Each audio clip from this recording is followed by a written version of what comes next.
ಮನಮೋಹನ್ ಸಿಂಗ್ ಶ್ರದ್ಧಾಂಜಲಿ ಸಭೆಯನ್ನ ಮಾಡಿದ್ದಾರೆ. ಬೆಳಗಾವಿಯ ಸಿಪಿಎಡ್ ಮೈದಾನದಲ್ಲಿ ಕಾಂಗ್ರೆಸ್ನಿಂದ ಈ ಶ್ರದ್ಧಾಂಜಲಿ ಸಭೆಯನ್ನ ನಡೆಸಿರೋದು. ಬೆಳಗಾವಿಯ ಸಿಪಿಎಡ್ ಮೈದಾನದಲ್ಲಿ ಸಿಎಂ ಸಿದ್ದರಾಮಯ್ಯ, ಡಿಸಿಎಂ ಡಿಕೆ ಶಿವಕುಮಾರ್ ಸೇರಿ ಕಾಂಗ್ರೆಸ್ನ ನಾಯಕರು ಭಾಗಿಯಾಗಿ ಶ್ರದ್ಧಾಂಜಲಿ ಸಭೆಯನ್ನ ಮಾಡಿದ್ದಾರೆ. ಶ್ರದ್ಧಾಂಜಲಿ ಸಭೆ ಬಳಿಕ ದೆಹಲಿಗೆ ಪ್ರಯಾಣವನ್ನು ಬೆಳೆಸಲಿದ್ದಾರೆ ಮುಖ್ಯಮಂತ್ರಿಗಳು. ಮಾಧ್ಯಮದ ಸ್ನೇಹಿತರು, ಇವತ್ತು ದಿವಂಗತ ಮಾಜಿ ಪ್ರಧಾನಮಂತ್ರಿಗಳಾಗಿದ್ದಂಥ ಮೊನ್ನೆ ಮನಮೋಹನ್ ಸಿಂಗ್ ರವರು ನಿಧನರಾಗಿದ್ದಾರೆ. ನಿನ್ನೆ ರಾತ್ರಿ ಅವರು ನಿಧನರಾದರು ಅಂತೇಳಿ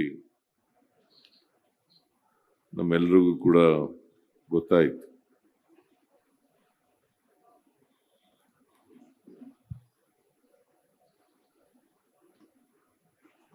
ಅವರ ಜೀವನವನ್ನ ನೋಡಿದಾಗ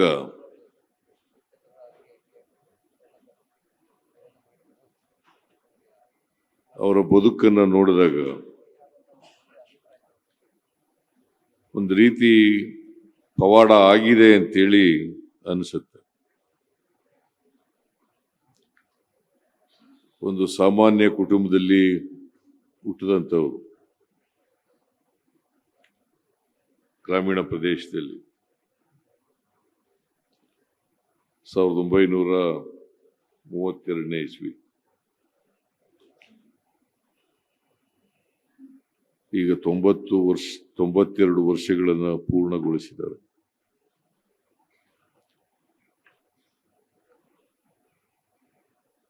ಅವರು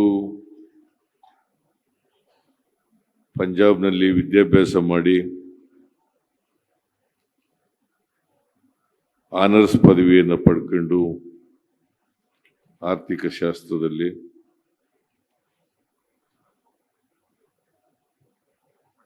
ಮತ್ತೆ ಈ ದೇಶ ಕಂಡಂತ ಒಬ್ಬ ಶ್ರೇಷ್ಠ ಆರ್ಥಿಕ ತಜ್ಞರಾಗ್ತಾರೆ.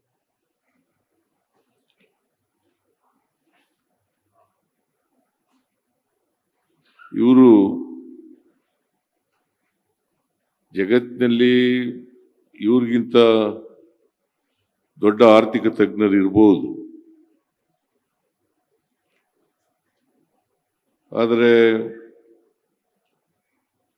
ಇವರು ಆರ್ಥಿಕ ಕ್ಷೇತ್ರದಲ್ಲಿ ಅನೇಕ ಕ್ಷೇತ್ರಗಳಲ್ಲಿ ಕೆಲಸವನ್ನು ಮಾಡುತ್ತಾರೆ.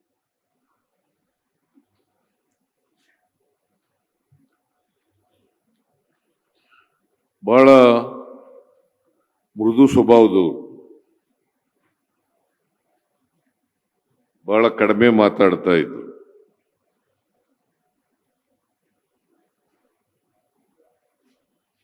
ಮಿದುವಾಗಿ ಮಾತಾಡ್ತಾ ಇದ್ರು. ನಾನು ಅನೇಕ ಸಾರಿ ಇವರನ್ನ ಭೇಟಿ ಮಾಡ್ತಕ್ಕಂಥ ಅವಕಾಶ ಸಿಕ್ಕಿತ್ತು.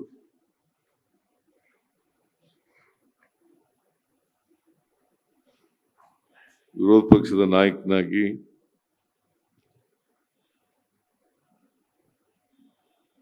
ಮತ್ತು ಮುಖ್ಯಮಂತ್ರಿಯಾಗಿ ಇವರನ್ನು ಭೇಟಿ ಮಾಡ್ತಕ್ಕಂಥ ಅವಕಾಶ ಸಿಕ್ಕಿತ್ತು.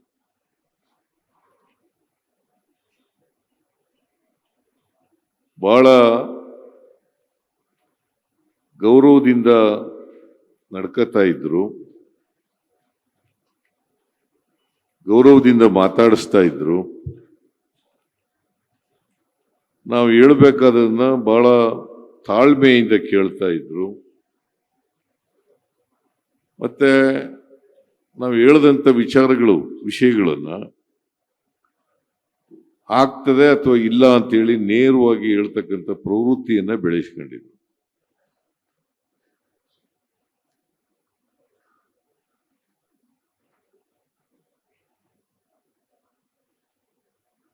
ಒಂದು ರೀತಿ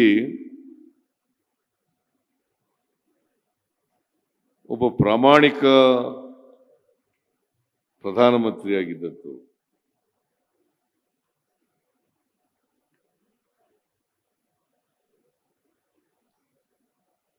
ಅನೇಕ ಹುದ್ದೆಗಳನ್ನು ಅಲಂಕರಿಸಿ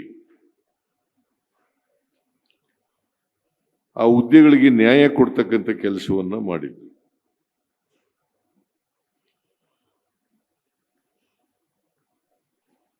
ರಾಷ್ಟ್ರದ ಅನೇಕ ಸಮಸ್ಯೆಗಳಿಗೆ ಪರಿಹಾರವನ್ನು ಕೊಡ್ತಕ್ಕಂಥ ಪ್ರಯತ್ನವನ್ನು ಮಾಡಿದ್ರು.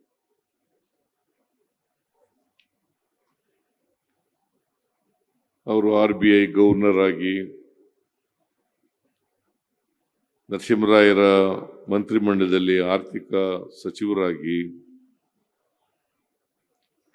ಆಮೇಲೆ 10 ವರ್ಷಗಳ ಕಾಲ ಪ್ರಧಾನಮಂತ್ರಿಯಾಗಿ, 2004ರಲ್ಲಿ ಪ್ರಧಾನಮಂತ್ರಿ ಆದರು.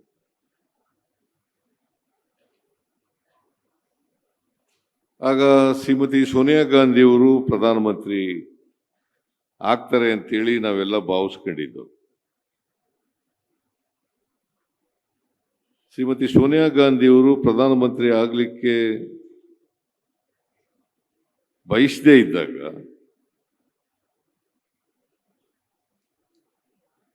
ಆ ಹುದ್ದೆಗೆ ತ್ಯಾಗ ಮಾಡಿದಾಗ ಶ್ರೀಮತಿ ಸೋನಿಯಾ ಗಾಂಧಿಯವರು ಆರ್ಥಿಕ ತಜ್ಞ ಮನಮೋಹನ್ ಸಿಂಗ್ ರವರನ್ನ ಆಯ್ಕೆ ಮಾಡ್ತಾರೆ.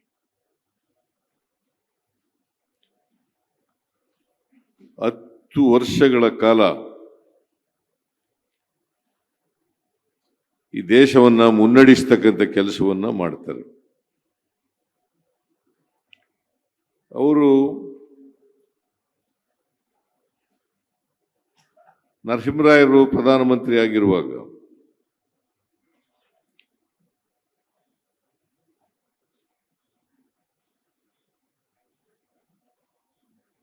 ಉದಾರೀಕರಣವನ್ನ ಜಾರಿ ಮಾಡತಕ್ಕಂಥ ಕೆಲಸವನ್ನ ಮಾಡ್ತಾರೆ. ಆಗ ಭಾರತ ದೇಶ ಆರ್ಥಿಕವಾಗಿ ಸಂಕಷ್ಟ ಪರಿಸ್ಥಿತಿಯಲ್ಲಿತ್ತು.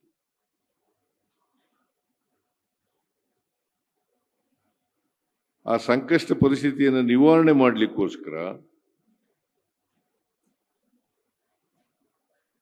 ಉದಾರೀಕರಣ, ಖಾಸಗೀಕರಣ ಮಾಡ್ತಕ್ಕಂಥದ್ದು ಬಹಳ ಅಪೋಸ್ ಮಾಡಿರ್ಬೋದು.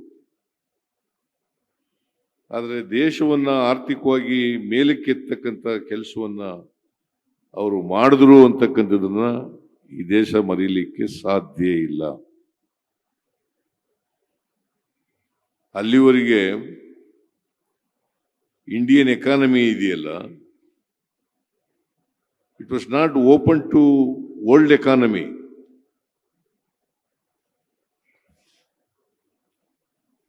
ಆ ವರ್ಲ್ಡ್ ಎಕಾನಮಿಗೆ ರಾಷ್ಟ್ರದ ಆರ್ಥಿಕ ಪರಿಸ್ಥಿತಿಯನ್ನ ತೆರೀತಕ್ಕಂಥ ಕೆಲಸವನ್ನು ಮಾಡದಂಥವರು ಇಡೀ ದೇಶದಲ್ಲಿ ಮನಮೋಹನ್ ಸಿಂಗ್ ರವರು ಅಂತಕ್ಕಂಥದನ್ನ ಮರೀಲಿಕ್ಕೆ ಸಾಧ್ಯ ಇಲ್ಲ. ಜೊತೆಗೆ ನಾವು ಡೈರೆಕ್ಟಿವ್ ಪ್ರಿನ್ಸಿಪಲ್ಸ್ ನಲ್ಲಿ ಏನ್ ಹೇಳ್ತೀವಿ ಕಾನ್ಸ್ಟಿಟ್ಯೂಷನ್, ಅವುಗಳನ್ನ ನಿಜವಾದ ಅರ್ಥದಲ್ಲಿ ಜಾರಿ ಮಾಡತಕ್ಕಂಥ ಕೆಲಸವನ್ನು ಮಾಡೋದು.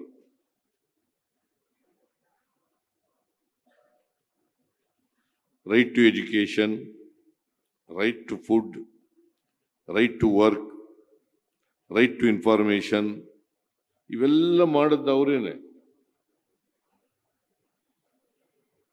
ನಾವು ಡೈರೆಕ್ಟಿವ್ ಪ್ರಿನ್ಸಿಪಲ್ಸ್ ನಲ್ಲಿ ಹೇಳ್ಕೊಂಡಿದ್ದೀವಿ ಸಂವಿಧಾನದಲ್ಲಿ. ಅವುಗಳನ್ನ ಅಕ್ಷರಶಃ ಜಾರಿ ಮಾಡಿ ಜನರಿಗೆ ತಲುಪಿಸ್ತಕ್ಕಂಥ ಕೆಲಸವನ್ನು ಮಾಡೋದು. ಫುಡ್ ಸೆಕ್ಯೂರಿಟಿ ಆಕ್ಟ್ ಮಾಡದ್ದು, ನರೇಗಾ ಮಾಡದ್ದು, ಆಮೇಲೆ ರೈಟ್ ಟು ಎಜುಕೇಶನ್ ಮಾಡದ್ದು, ರೈಟ್ ಟು ಇನ್ಫಾರ್ಮೇಶನ್ ಮಾಡದ್ದು. ಅಲ್ಲಿವರೆಗೆ ಇವೆಲ್ಲವೂ ಕೂಡ ಫಂಡಮೆಂಟಲ್ ರೈಟ್ಗಳಾಗಿರಲಿಲ್ಲ. ಇವನ್ನ ಮೂಲಭೂತ ಹಕ್ಕುಗಳನ್ನಾಗಿ ಮಾಡಿ ಬಡವರಿಗೆ, ನಿರುದ್ಯೋಗಿಗಳಿಗೆ,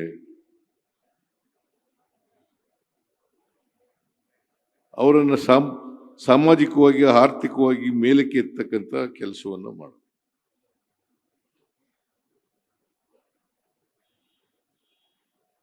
ಒಬ್ಬ ಸುಸಂಸ್ಕೃತ ಸಜ್ಜನ ಮಿತಭಾಷಿ ರಾಜಕಾರಣಿಯನ್ನ ಇವತ್ತು ನಾವು ಕಳ್ಕೊಂಡಿದ್ದೇವೆ. ಇದು ಬರೀ ದೇಶಕ್ಕೆ ಆದಂತ ನಷ್ಟ ಅಲ್ಲ, ಇಡೀ ಜಗತ್ತಿಗೆ ಆದಂತ ನಷ್ಟ, ಆರ್ಥಿಕ ಕ್ಷೇತ್ರಕ್ಕೆ ಆದಂತ ನಷ್ಟ ಅಂತೇಳಿ ನಾನು ಹೇಳಲಿಕ್ಕೆ ಬಯಸ್ತೇನೆ.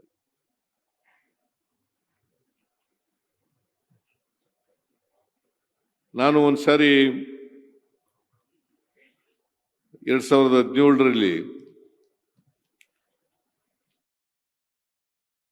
ಮುಖ್ಯಮಂತ್ರಿ ಆಗಿರುವಾಗ ಒಂದು ಡಿಸಿಷನ್ ಮಾಡೋದು ನಾವು. ಅಂಬೇಡ್ಕರ್ ಸ್ಕೂಲ್ ಆಫ್ ಎಕನಾಮಿಕ್ಸ್ ಅಂತಕ್ಕಂಥದ್ದನ್ನ ಮಾಡೋದು. ಯಾಕಂತಂದ್ರೆ ಅಂಬೇಡ್ಕರ್ ಅವರು ಸ್ಕೂಲ್ ಆಫ್ ಎಕನಾಮಿಕ್ಸ್ ಲಂಡನ್ ಅಲ್ಲಿ ಓದಿದ್ರು. ಅದಕ್ಕೋಸ್ಕರ ಇಲ್ಲಿ ಕರ್ನಾಟಕದಲ್ಲಿ ಕೂಡ ಮಾಡಬೇಕು ಅಂತೇಳಿ ಅಂಬೇಡ್ಕರ್ ಸ್ಕೂಲ್ ಆಫ್ ಎಕನಾಮಿಕ್ಸ್ ಮಾಡಿದ್ದು. ಅವ್ರನ್ನ ಕರೆಸಿದ್ದು ನಾವು, ಅವ್ರ ಉದ್ಘಾಟನೆಗೆ ಕರೆಸಿದ್ದು.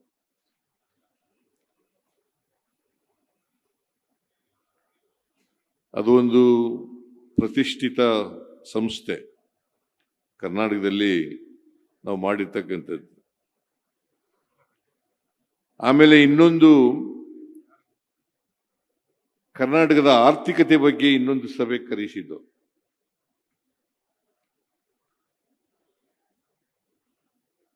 ಒಬ್ಬ ಆರ್ಥಿಕ ತಜ್ಞನಾಗಿ ಕರ್ನಾಟಕದ ಆರ್ಥಿಕತೆ ಸದೃಢವಾಗಿದೆ ಅಂತೇಳಿ ಬಹಳ ಸ್ಪಷ್ಟವಾಗಿ ಹೇಳಿದಂಥವ್ರು ಮನಮೋಹನ್ ಸಿಂಗ್ ಅವರು. ಕರ್ನಾಟಕದ ಆರ್ಥಿಕತೆ 2013ರಿಂದ 2018ವರೆಗೆ ನಮ್ಮ ಸರ್ಕಾರ ಇದ್ದಾಗ ಕರ್ನಾಟಕದ ಆರ್ಥಿಕತೆ ಬಹಳ ಸದೃಢವಾಗಿದೆ,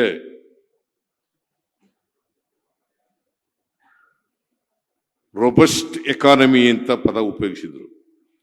Karnataka's economy is a robust economy ಅಂತ ಹೇಳಿ.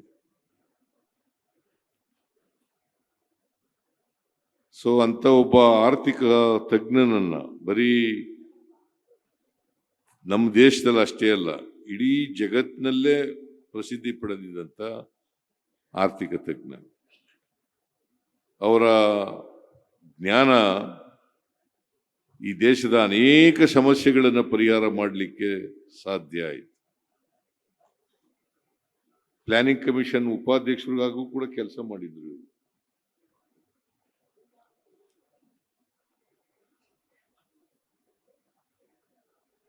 ವಿವಿಧ ಹುದ್ದೆಗಳಲ್ಲಿ ಕೆಲಸ ಮಾಡಿ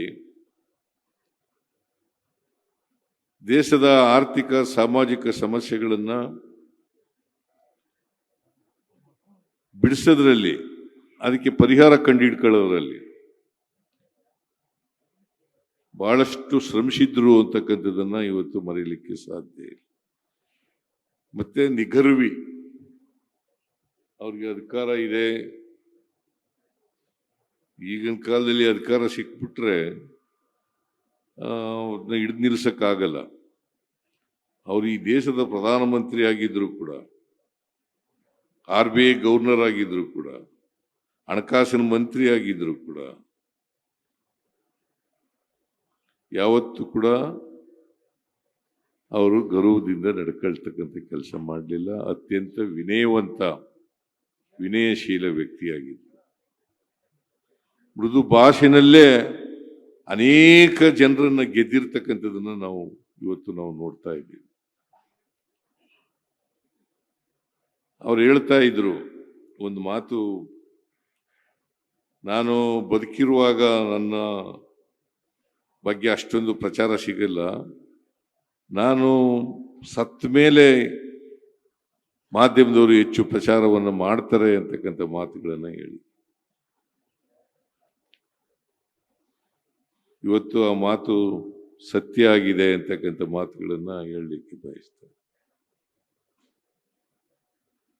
ನಾನು ಹೆಚ್ಚು ಅವ್ರ ಬಗ್ಗೆ ಮಾತನಾಡಕ್ ಹೋಗಲ್ಲ. ಇದು ಸಂತಾಪ ವ್ಯಕ್ತ ಮಾಡ್ತಕ್ಕಂಥ ಸಭೆ. ಅವರ ಆತ್ಮಕ್ಕೆ ಚಿರಶಾಂತಿ ದೊರಕಲಿ ಅಂತೇಳಿ ನಾನು ಪ್ರಾರ್ಥನೆಯನ್ನು ಮಾಡ್ತೇನೆ. ಅವರ ಕುಟುಂಬ ವರ್ಗದವರಿಗೆ ಮತ್ತು ಅವರ ಅಭಿಮಾನಿಗಳಿಗೆ ಅವರ ಸಾವಿನ ದುಃಖವನ್ನು ಭರಿಸ್ತಕ್ಕಂಥ ಶಕ್ತಿ ಕೊಡಲಿ ಅಂತೇಳಿ ದೇವರಲ್ಲಿ ಪ್ರಾರ್ಥನೆ ಮಾಡಿ ಅವರನ್ನು ಸ್ಮರಿಸ್ಕೊಳ್ತಾ ನನ್ನ ಮಾತುಗಳನ್ನು ಮುಗಿಸ್ತೇನೆ. ನಿಮ್ಮೆಲ್ರಿಗೂ ನಮಸ್ಕಾರ. ಸೊ ಇದು ಮುಖ್ಯಮಂತ್ರಿ ಸಿದ್ದರಾಮಯ್ಯನವರು ಅವರನ್ನು ನೆನಪು ಮಾಡಿಕೊಳ್ತಾ ಇದ್ದಂಥ ರೀತಿ. ಸೊ ಅವರು